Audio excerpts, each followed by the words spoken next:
we're going to go ahead and get started. Now, so the first story we're going to look at, the first way we're going to start off the first story, comes from the Conspiracy Iceberg. It's about middle tier in the Conspiracy Iceberg. We got to go to jolly old England. So let's hop in the Carpenter copter.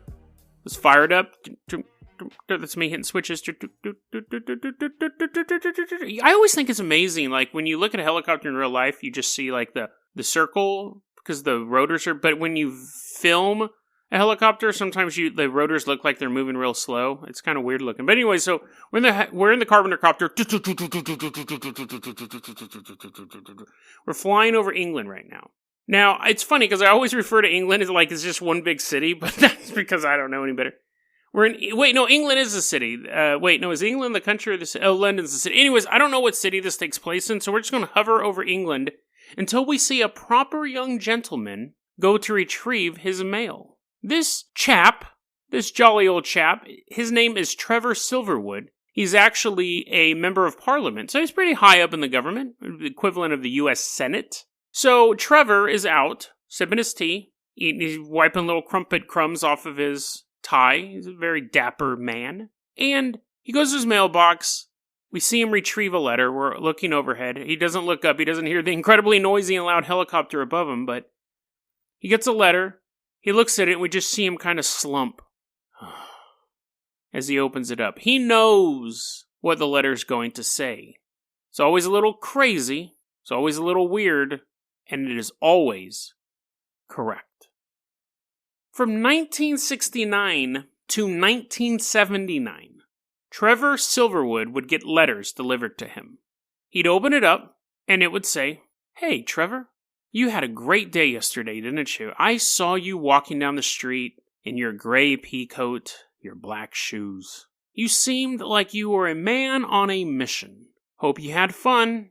See you again." There was never a signature except for a little drawing of the saint, a little stick man with a halo over his head. It was a television show around the time.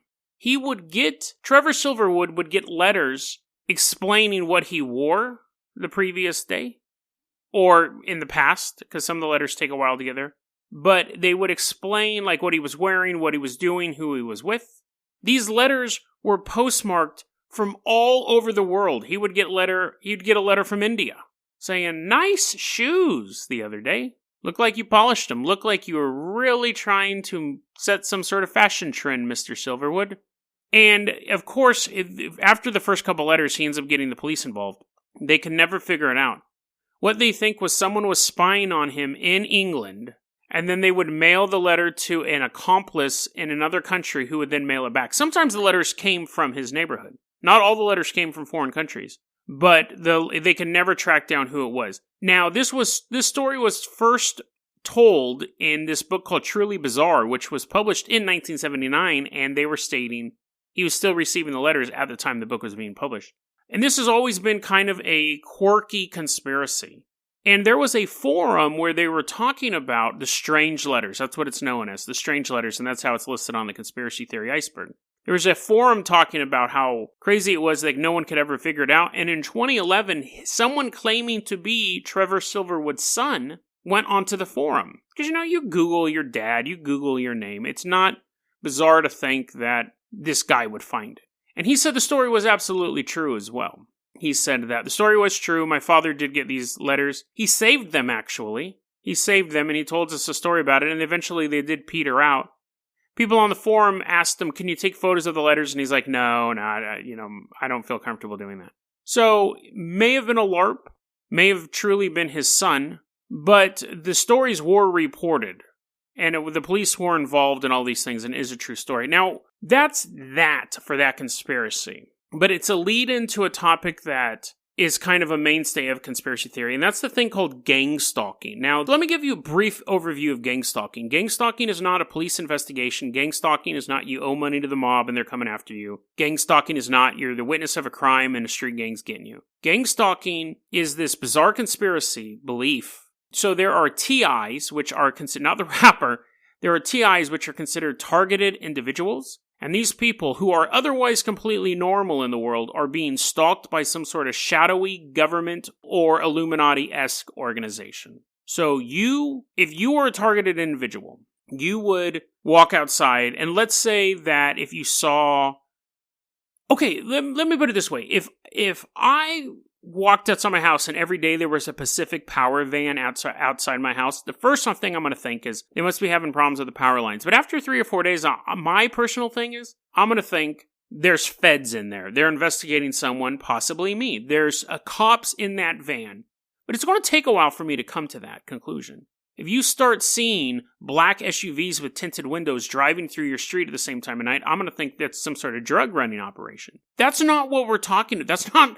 That's not where gang stalking, that's not where targeted individuals think gang stalking is. Here's some ways you can tell, according to this young woman, and everyone has their own way, but there's some key things. This young woman wrote on a forum about gang stalking. This is the way she knows that she is being stalked by a shadowy organization. Tell me if any of those things have happened to you. You might be gang stalked as well. You go to a store and it's crowded and people get in your way. You might be being gang stalked, according to her. If you're at home and let's say you're milling about in your yard, you're raking your leaves. Here's a way. This is a way to tell that you are a target of a shadowy organization. People will mow their lawns or weed whack them to annoy you with the noise. See, they're trying to break you down, trying to break down the targeted individual. They will chop or chainsaw their firewood. I have no idea where this woman's living. What neighborhood do you live in where people can both weed whack, mow their lawns, and chop firewood? I guess I'm thinking the suburbs, but maybe she's living in the boonies or something like that. Here's another thing. If your neighbor is, quote, improving their home's facade, unquote, you might be being gang stalked. See, the point is they're causing all this noise, I guess, to drive you nuts. Rev their car engine. If they yell at their animals or yell at each other, or if it's dark out and they have flashlights. These are all signs of people who are working for a shadowy organization that is targeting you. And that's where the insanity comes from. These are all things that normally happen. I live in an apartment complex downtown, and I will wake up sometimes to a loud lawnmower. And I'm like, what lawn is possibly being mowed right now? Everyone has like a foot of lawn. Why am I waking up to... It's not because there's gang stalkers. It's because somebody decides their foot of grass is too high. I've always thought mowing lawns was the biggest waste of time.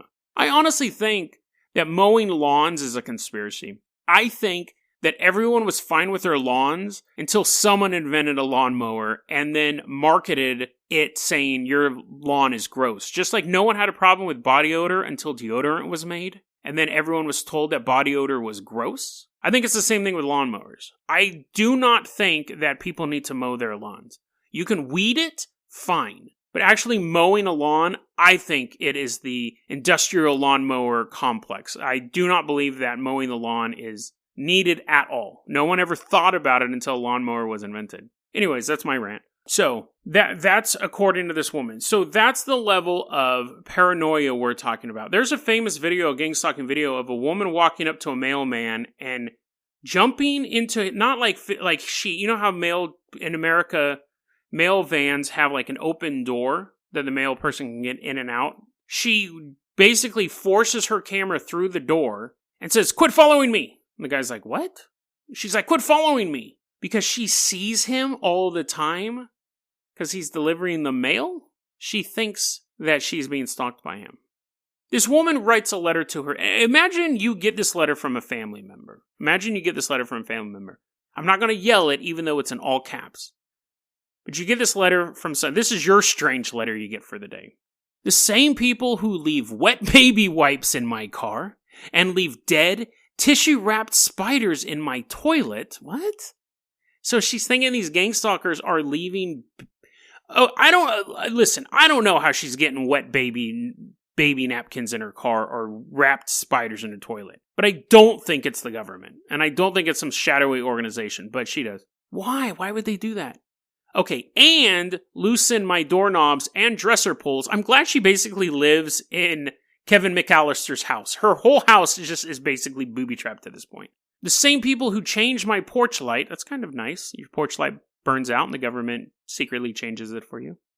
And break the leg off my toaster oven. What? First off, who uses those? Secondly, kind of dangerous. Like, if you're gonna sabotage just someone's house, you can do something more than that. But again, that's just normal stuff that happens. But I guess she came in, her toaster oven was broken, and she opened it up and a bunch of spiders popped out of it. I don't know. It is the people who show up in the middle of nowhere when I walk the dog. The people who sit in their cars or stand in front of my house with strange devices in their hands, probably cell phones, or unusually heavy-looking bags. Okay, maybe there's smaller gang stalkers in there, I don't know. It's the same people who drive the wrong way down one-way streets where I'm working, and the same people who drive down the cul-de-sac I'm working in just to turn around and drive back by. First off, if these guys are sneaky enough to sneak in your house, kill the spider. Actually, that sounds very nice. If I walked into my house and all the spiders in my house were dead and in my toilet, I would thank the gang stalkers. I would be like, thank you. Oh, and the porch light. Thank you for changing that as well. Driving down the wrong side of the street, that's either idiot drivers and driving in the cul-de-sacs are made to drive down and turn around. So imagine getting that letter. Imagine getting that letter and knowing that this person who is your loved one is completely bonkers at this point. Because it would be bizarre if I came home and every spider in my house was dead floating in my toilet. That would be really weird.